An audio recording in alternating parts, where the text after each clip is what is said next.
Alright, ladies and gentlemen, today we are going to show you how to go through Haukke Manor, which is maybe not exactly how it's pronounced. How do you guys pronounce it? I just say Haiku Manor. Haiku Manor? Is that what you said? Yep. Haukke is how I pronounce it, but everybody's different.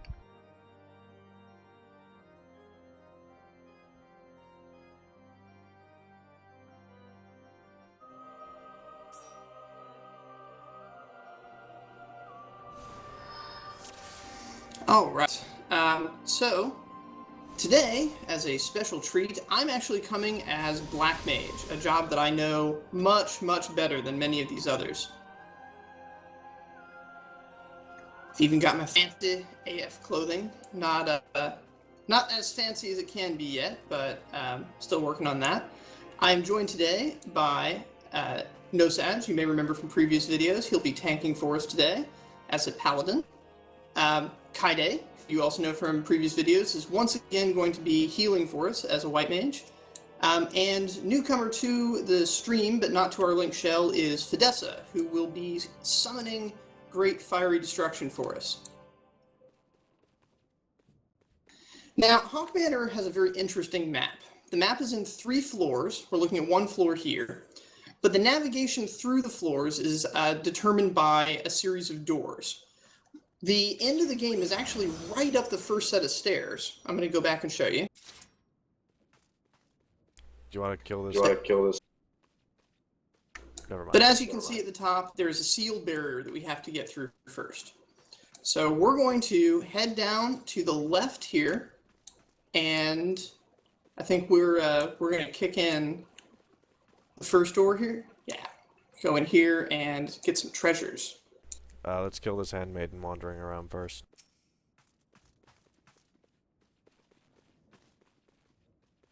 And this is an excellent point that he brings up.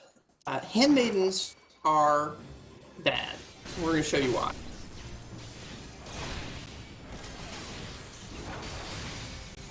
The big area that you saw that it was about to try that I got stunned out of cycle there. Not only is a large damage area, but it also applies a really terrible debuff. And what is that debuff, ladies and gentlemen? Terror. Do you want me to let it go off on this one just to show it off?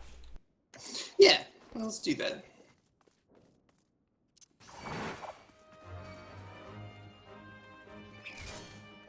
Oops.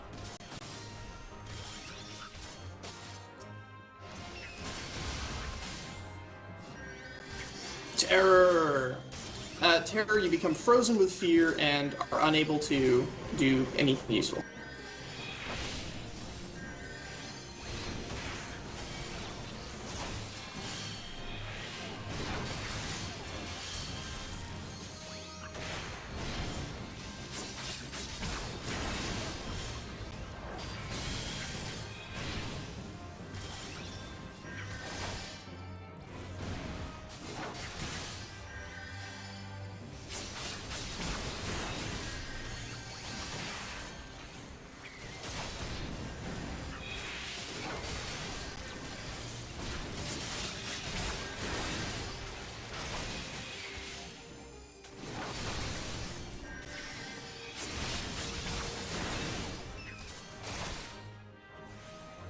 And letting that go off turned a normally easy pull into Kiraga spam.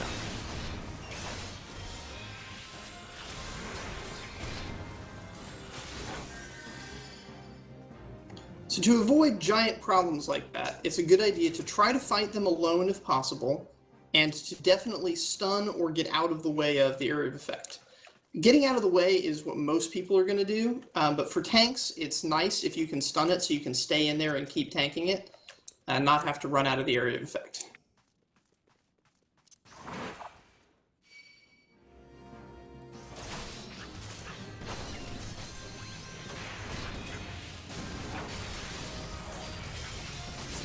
It's taking a little bit of time here to get used to having all of my super moves from being 50. I'm currently leveled down to 31, so I'm missing some stuff that I would normally have, but that's okay. at this level, you're going to be missing stuff too when you do this.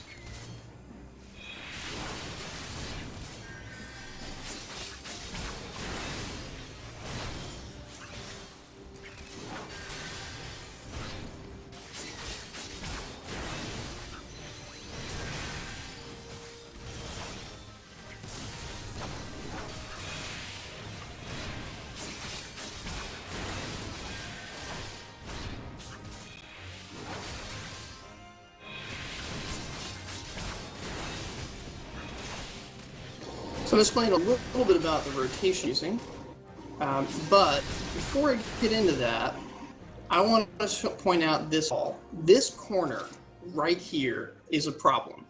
It's a problem. Oh no, wait, I'm sorry. Is this the problem corner? No. Oh no, okay, never mind. It looks like the problem corner. This is not a problem corner. We're going to get to a problem corner later in the series. You probably shouldn't stand there. There is a wandering handmaiden right there. And this is why you stay back instead of keeping up with the tank.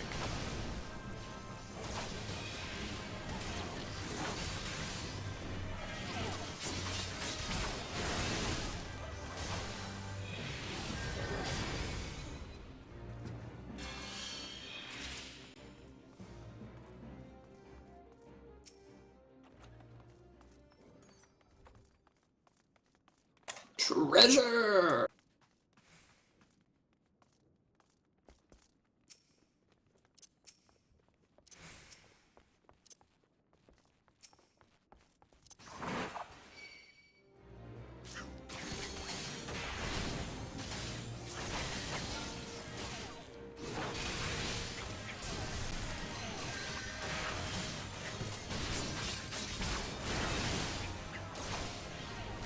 Okay, so as I promised, I'm going to talk about my rotation.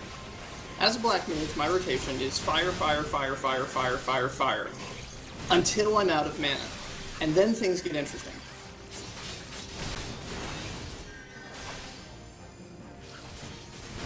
Are you sure? Every time I cast fire... Oh, what? Are you sure you don't want to just cast Blizzard over and over?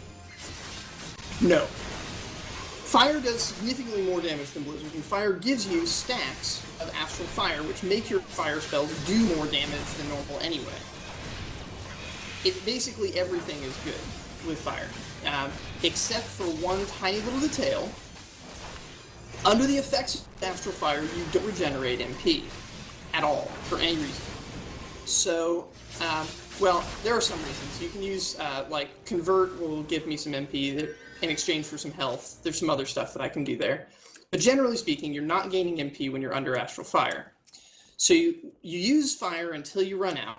Then you either transpose, or at later levels you use Blizzard 3 to get yourself into a situation where you have the Umbral Ice effect instead of Astral Fire. Umbral Ice gives you a ridiculously fast MP regen, which gets you back in the action quickly.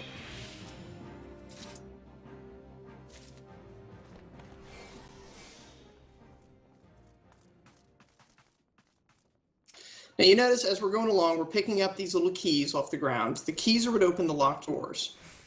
There are exactly enough keys to open every door and get every treasure chest.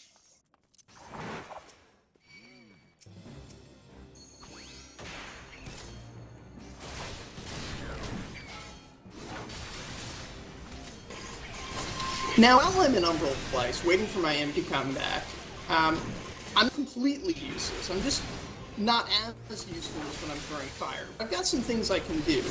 I do have Blizzard, which will maintain the Umbral Ice state and throw out a little bit of damage. I've also got the Thunder line of spells, and at this level I have Thunder 2 is the one that I can use. The Thunder spells take a while to get their damage out. There's 20-second ticks to just get all of its damage out. But in the end, if it does get all its damage out, it's more effective even than fire. It's just that generally these creatures are going to die before even half of that comes out. This is the corner you were speaking of. Yeah. Okay. This is the bad corner. Thank you. So what we've got going on here is it looks like a nice hall with something we can pull. The surprise is that there are two handmaidens that patrol up and down this hall, and they very much like to add into fights that you engage in with those things. When you get here, it's a good idea to just sit here and wait for them. Have the tank pull them and deal with them down here at the corner instead of trying to fight them over near the Divin molds.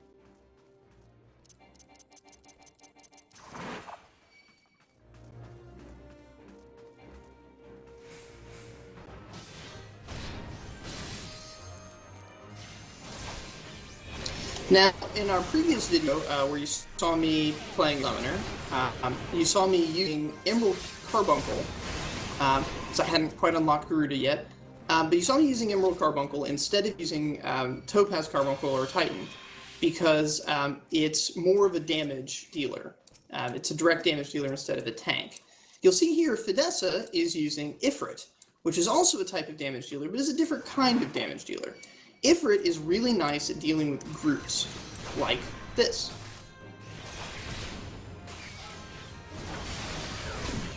Fidessa, what do you use to help you deal with large groups? Because I know you don't have much that's air effect.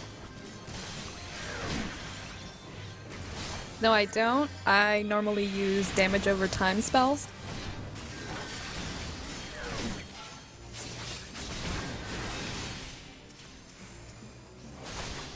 What's your main strategy when we come across like a group of 4 mobs?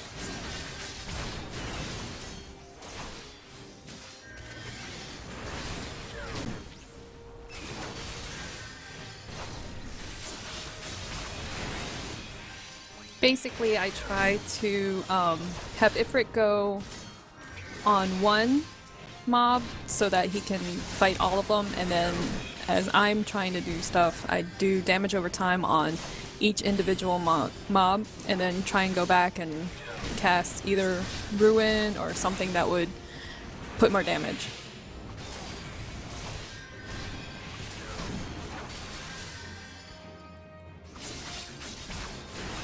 That's a good handle it in general for groups.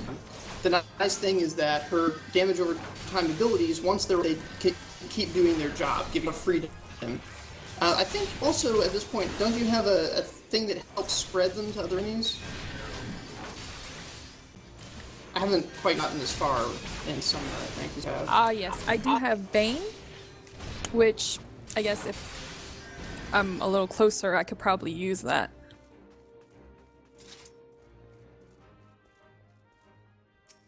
And what Bane does, it doesn't spread all the dots, but it spreads her bio, her miasma, and if she's got it at this point, bio 2 as well. Yes, I do have bio 2. Here's that other handmaiden, just as promised. Ifrit decided he wanted to pull.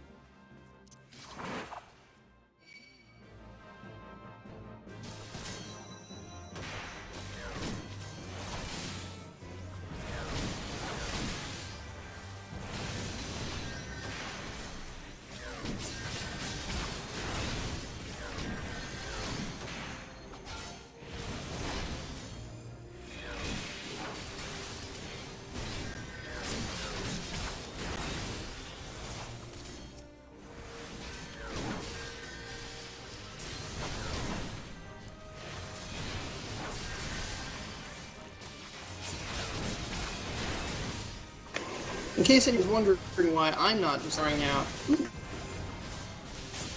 Sorry, my thundercloud just dropped, which I haven't seen yet since we were out here. If anyone was wondering why I'm not throwing out area spells, it's actually a fairly simple tactic. Area spells really don't do very much damage compared to my direct spells, and it's much easier on the healer if I can focus down individual targets to reduce the total damage coming onto our tank. Unlike Fidessa with her damage over time spells, I really do have to focus on a target in order to be of any use to it. So if I start spreading my damage around, I become very ineffective, whereas she actually has a lot more flexibility in terms of that. Kaide, how do things compare when you have people focusing targets versus spamming area attacks in terms of just you being able to keep the tank alive as a healer? As a healer, I usually don't have much trouble, but it's mostly tank getting hit, so it's easy to heal. But Dick, That came through a bit choppy. I think there may be something up with his mic. But yeah, I think the gist of it came through. All right, this boss is relatively simple. It will target not the tank with area spells occasionally, but basically it's like a bigger version of a handmaiden.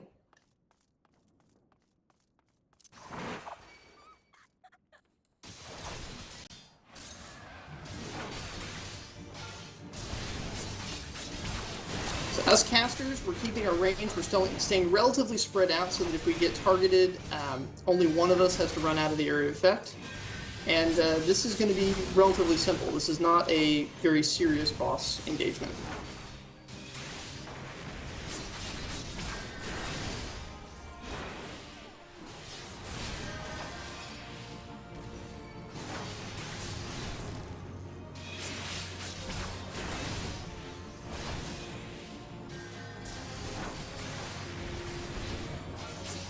And there you saw me getting distracted by casting my spells. I didn't quite get out of the area in time.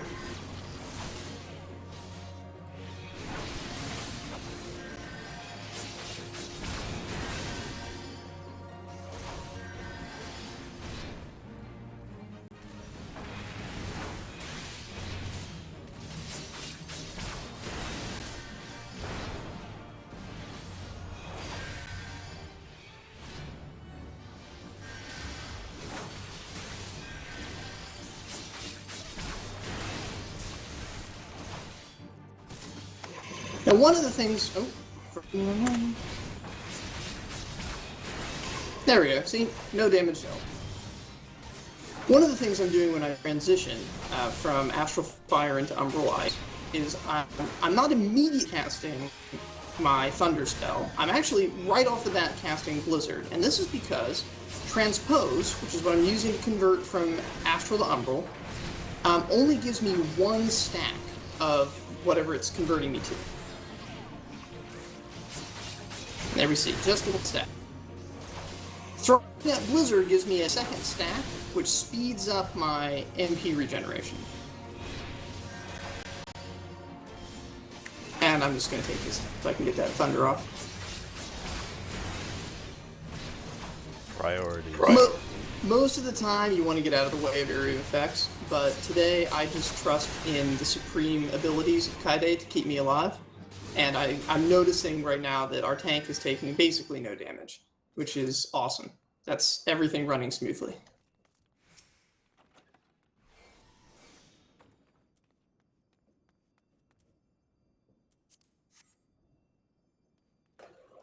Is that a weapon for you, Nish? I am well out-leveled that. I think none of us cared enough about it to even greed on it. Okay, so at the conclusion of that boss fight, we've got the green key, and where we are at this point is kind of interesting.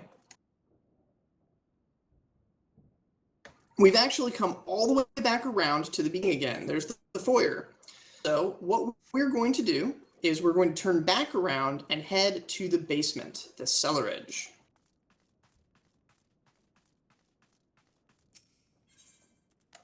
So you go back through the door you came into the room from, and across from it is another door that you use that green key to open the ivy door.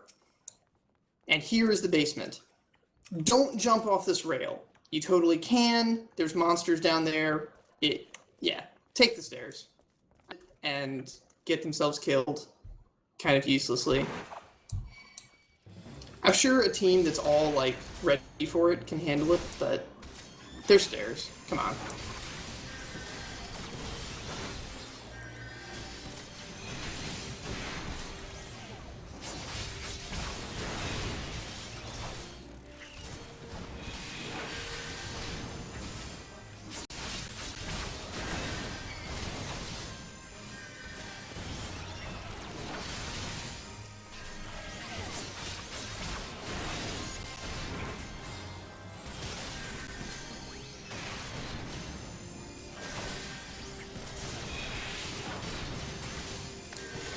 When there's groups of enemies, black mages have an interesting tactic we can use. And that is to put our thunder dot on all of the enemies. This doesn't start applying until you have Thundercloud as a trait, but what Thundercloud does is every time Thunder ticks for some damage, there's a chance we get to cast a free one that does all its damage all at once, plus refreshes the dot. The more thunders we've got out, the more ticks are happening per second, so we get more chances to get to throw that out. The downside is that this isn't really helpful if you're trying to sleep a group of enemies to take them out one by one, as while the damage over time effect doesn't wake them up, actually putting the damage over time effect on them does. So for an example here, I'm going to be really bad at this, and I'm going to put Thunder on numbers 2 and 3.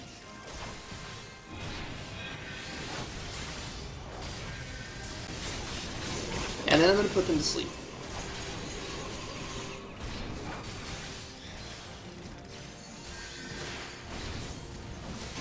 Well, number 2 didn't go to sleep apparently. Number 3 did, but as soon as I put another stack of it on him, he's awake again.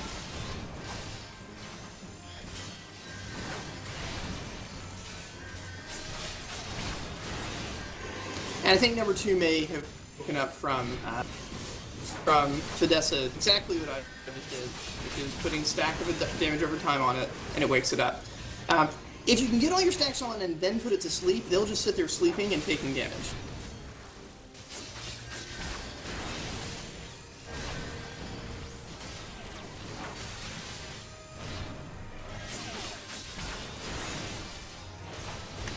For those of you who played Final Fantasy XI, I know that sounds insane, because that is totally not how it worked there, and it sounds kind of broken, and maybe it is, but it's how this game works, and so be it, right?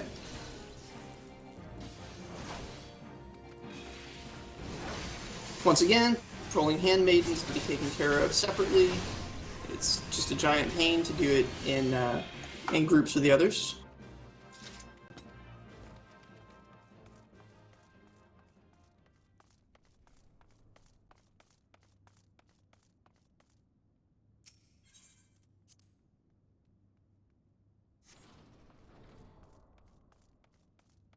Alright, we need a key to open the Carnation door here, so we're going to go around the basement here looking for keys.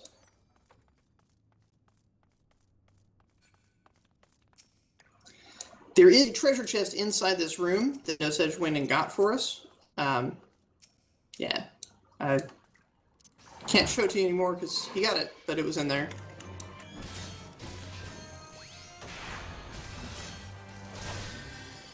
Do you want me to let you get the chests?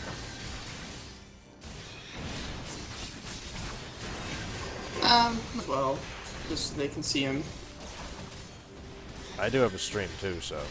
You do, so it doesn't really matter. As long as we point out, just say when you're getting a chest. Don't just grab it, actually say, I'm getting a chest.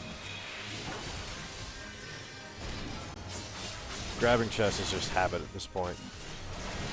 Like muscle memory. Yeah, I know. Chests and keys, they're like that. You see them on the ground, you want to just grab them. And but for purposes of education, we want to teach the stream and the viewers on YouTube later to actually be able to do this when it's their first time and they've never seen it before.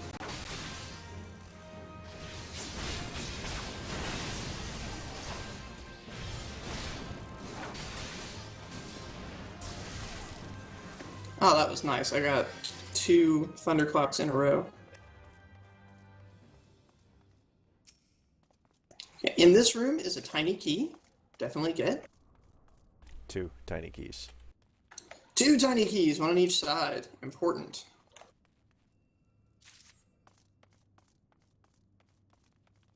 You need a few of the tiny keys to just get through to the end, but you need all of them if you want to get all the treasure.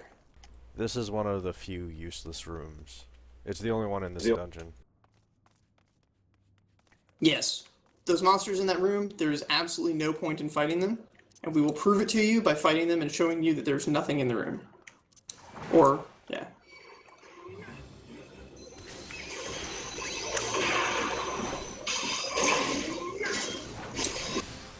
Completely empty. Look at that.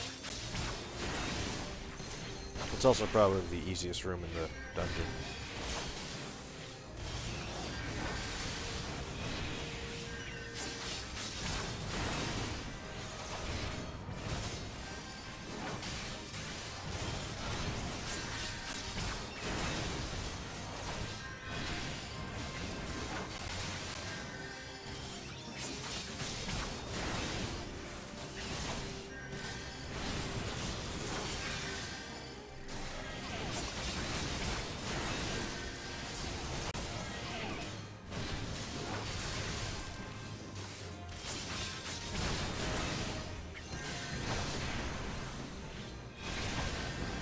Maidservant outside the door. Everybody in the room, quick. Did anyone aggro her? No, but going around the... Yeah, I caught her off the corner of my eye. Good eye. It's important to keep an eye out for them.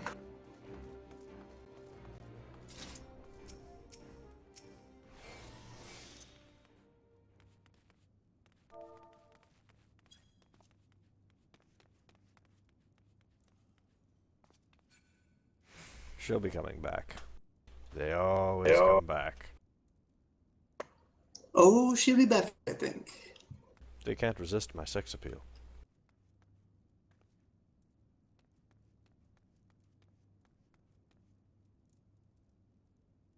They'll probably come back faster if you put on the Rob Halper outfit. Very well.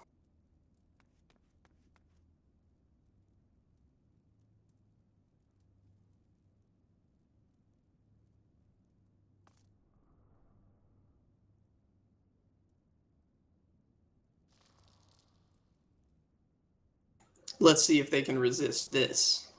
Ah, here she comes, right when you put it on. That's right. Look like a rock star. You'll get all the monster ladies.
Getting lots of nice thunder clouds from that.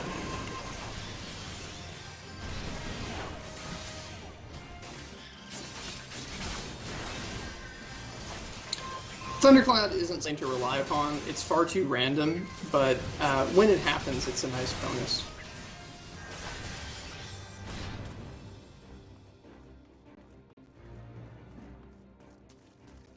As a black mage, your reliable go-to spell is fire. Fire, fire, fire all the time.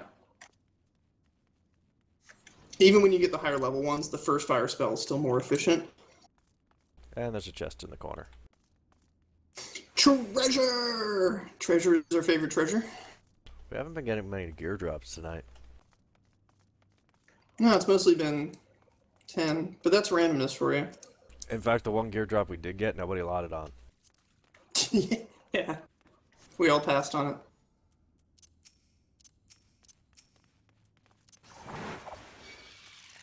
If you're ever on our server, come do dungeons with us, because we pass on everything, and you can get lots of gear. Or if you're not on our server, it works too. Yeah, if you're not on our server and you end up in a pickup party with us, just be like, oh, thank goodness it's these guys. They never lot on anything. You get all the treasure. And if you're Lammy, no matter what you lot on, you lot less than 10.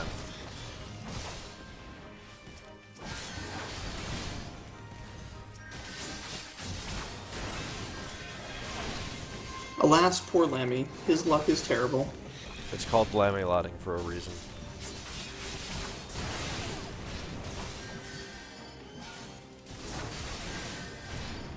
The dice just don't like him. It's his own fault, really. For being Lammy. Yep.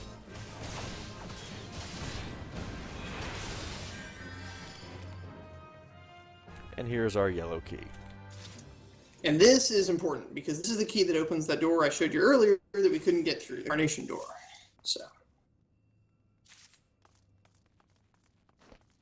And if you notice, there's a little one-way pathway forcing you to go all the way around to get to it. Because this floor is just a giant circle. Yeah, it would be nice if we could have just come in straight through here and just done it, but yeah. Right here we're all clustered. That's a one-way barricade. You can only come across it from the side.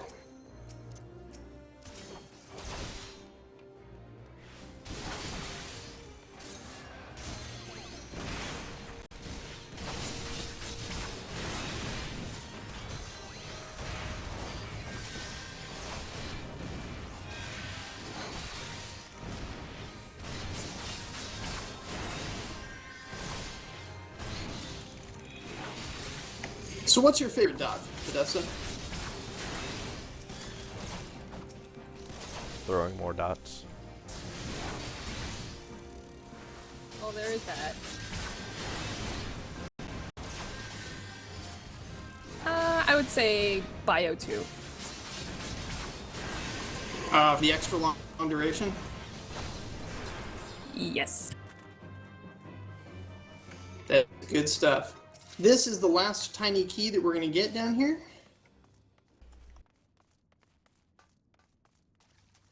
And we're going to use it when we get back upstairs to unlock the last room of treasures.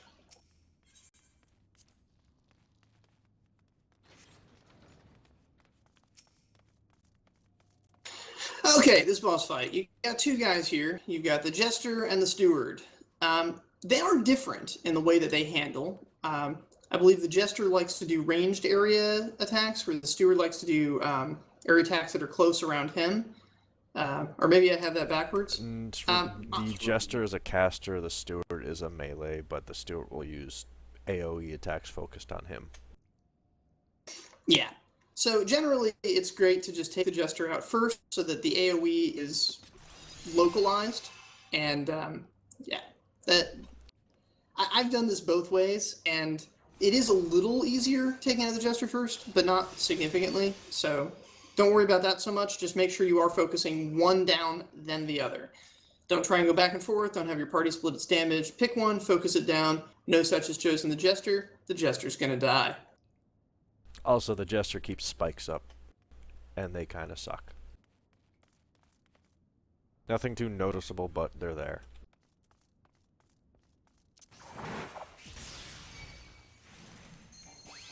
Is there a class game that can remove buffs from enemies? Because I haven't seen any yet. There is. It's called a monk. Ah, okay. That's good to know.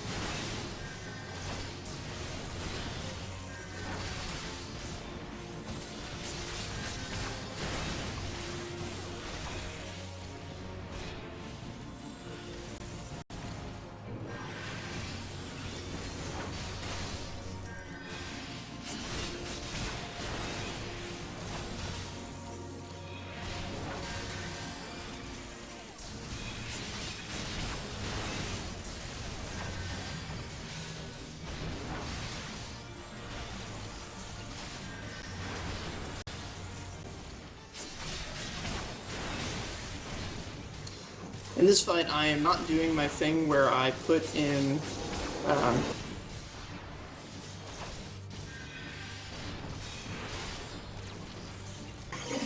Oops, got a little distracted there.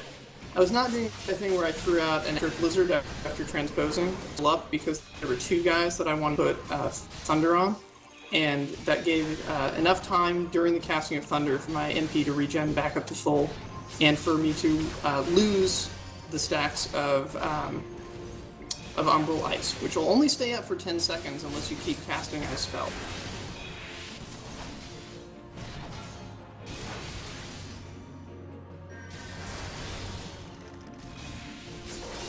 Now we're just one guy, and he is just completely screwed.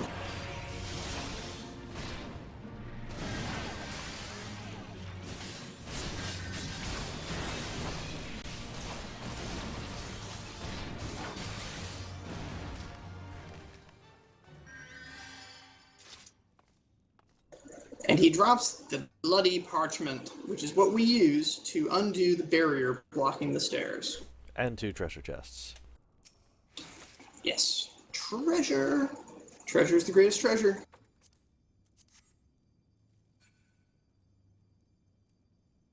Boots of... I don't care.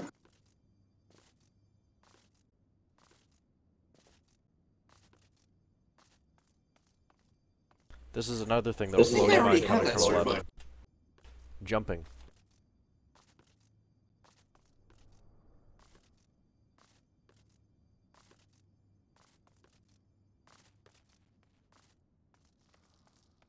Alright, awesome. Congratulations on your treasures. Thank you. Gertz. And here's a good time to use return. Yes. So we can walk all the way back up. It's totally possible. But type /return. It will return you to the starting point of the map. This is the only dungeon where I've actually found this to be useful, Sar, but yeah, since where we're trying to get to was right at the start anyway, it was just blocked by the barrier. /return takes us back to the start with no penalty whatsoever. And here we go. Alright, this Manor Sentry guy up here, we don't have to kill him, we only got to get him to about half, and then he's going to run away and trigger a cutscene. So, let's do that. Let's go down the hall first. Oh, okay, if you prefer.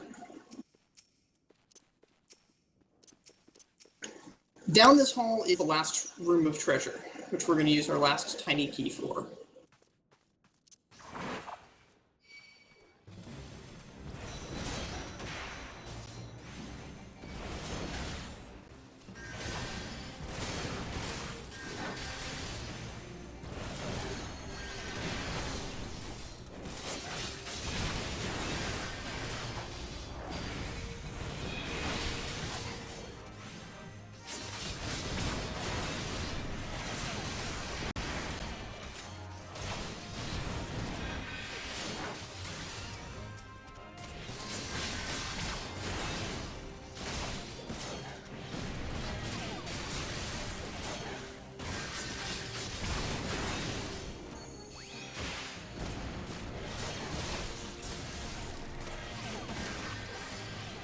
I got 2 procs to Thundercloud again, and if you noticed, I switched targets before throwing out the second one, so as not to waste it.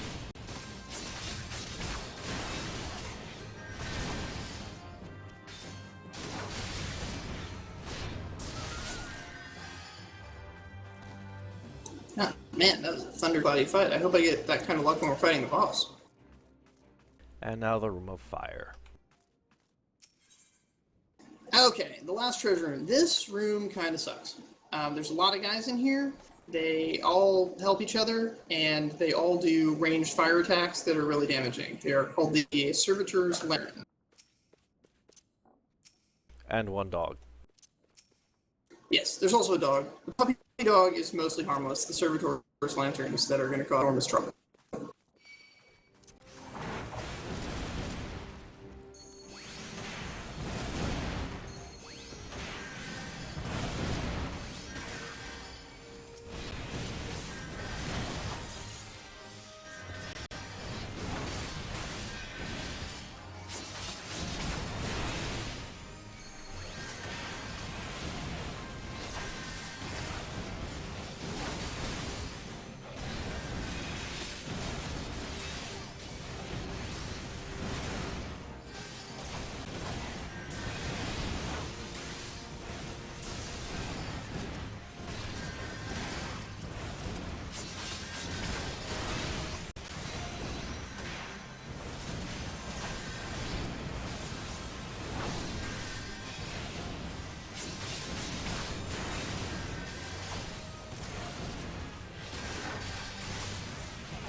The reason I'm switching targets to throw my thunder on the dog instead of the lantern is just that the lantern was going to die really quick.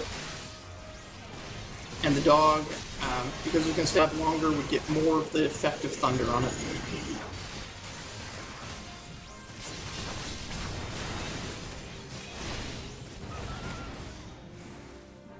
You try to be as efficient as you can with those spells, because during your downtime, you're not throwing fire, so you want to be as useful as possible.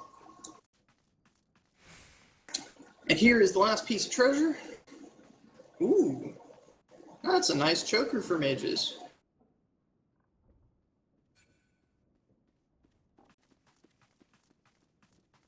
Darts. Thank you. Congratulations.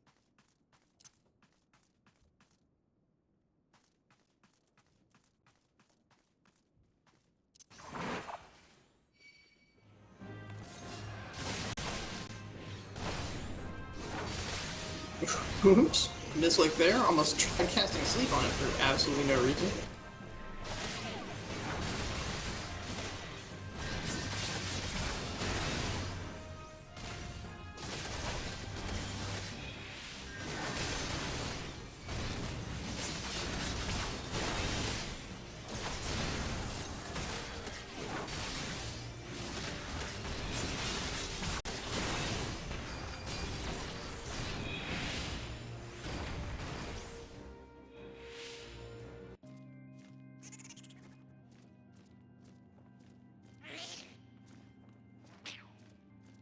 Alright, I'm skipping that cutscene just to get back in the action quickly. It's not really important. It's kind of plottish, not... Whoa! Why are we in combat already? Ifrit decided to be overprotective. Okay. That's fine, that's fine. She reset. I've noticed Ifrit does that in his dungeon a lot. He'll just... Any summon will just wander off without being told. Especially like here and at that first boss down on the first floor.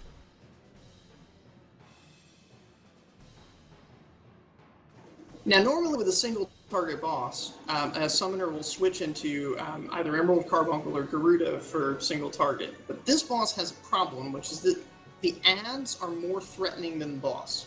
So Fidessa is probably, unless I'm wrong, going to keep Ifrit out to deal with the ads. There's some mechanics going on in this fight as well. if you recall all the way back to the first dungeon, Satasha, where there were little grates that we had to click on to stop ads from spawning. Well, it's like that, except it doesn't stop the ads from spawning. What it does is it stops massive area damage from hitting all of us. So there's going to be 4 pots in the 4 corners of the room, and you'll see me running to them quite a bit to try and turn them off.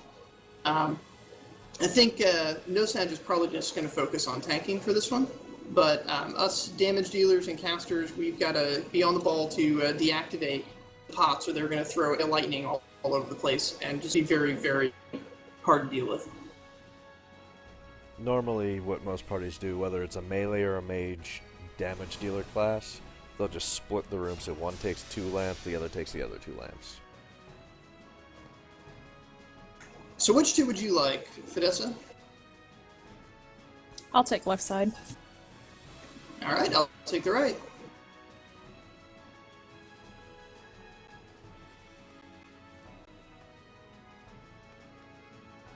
Kill order This on is the lamp that's I'm gonna have to work with here. So once I get started, there'll be stuff happening there and on the other side as well.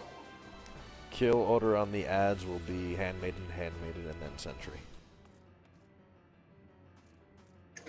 Understood. That's a good call.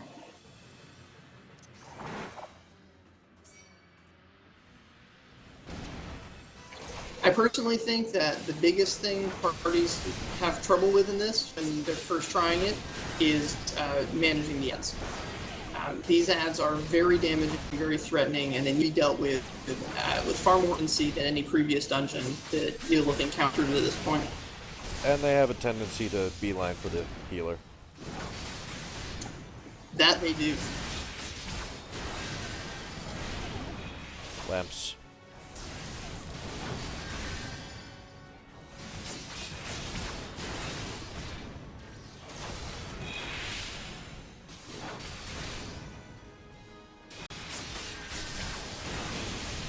So I'm just right-clicking on the lamp, uses it like an item, deactivate.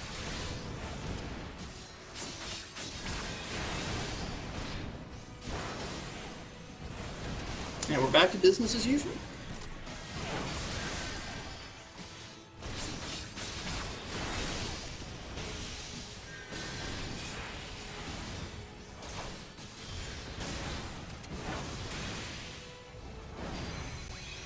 Bombs spawn with the second wave of ads.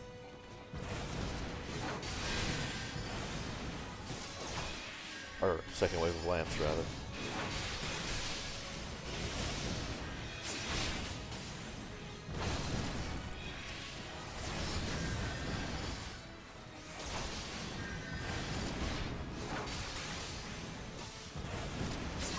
And they do lots of damage, which is not helpful. Ads.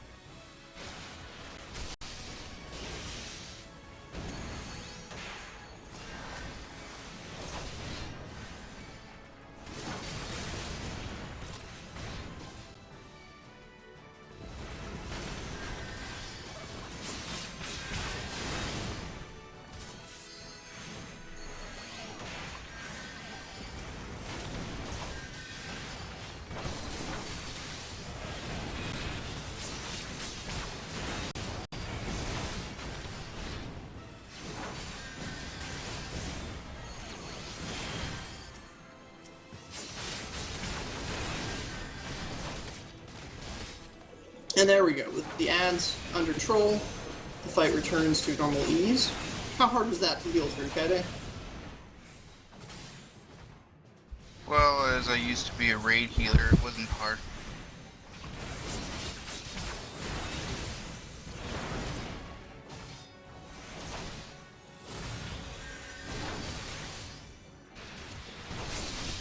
You guys can limit whenever.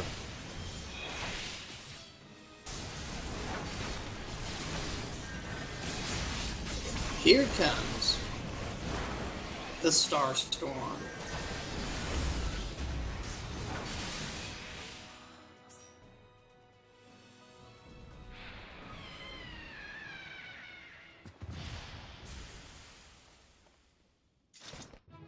I don't know if we've ever really gone over how limit breaks work. It's a party shared meter. It becomes fairly obvious once you've done a few dungeons. By the time you get to this tutorial, you probably already have worked it out yourself.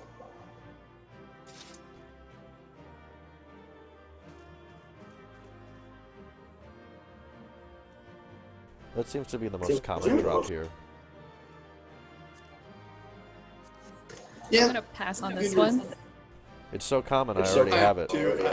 Yeah. I'm so far above it right now. Oh well.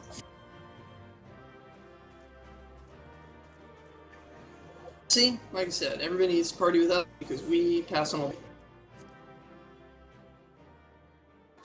And ladies and gentlemen, that is Haukke Manor, or Haiku Manor, Haukke Manor, however you want to pronounce it. That's how you do it. That's how you get through the manor.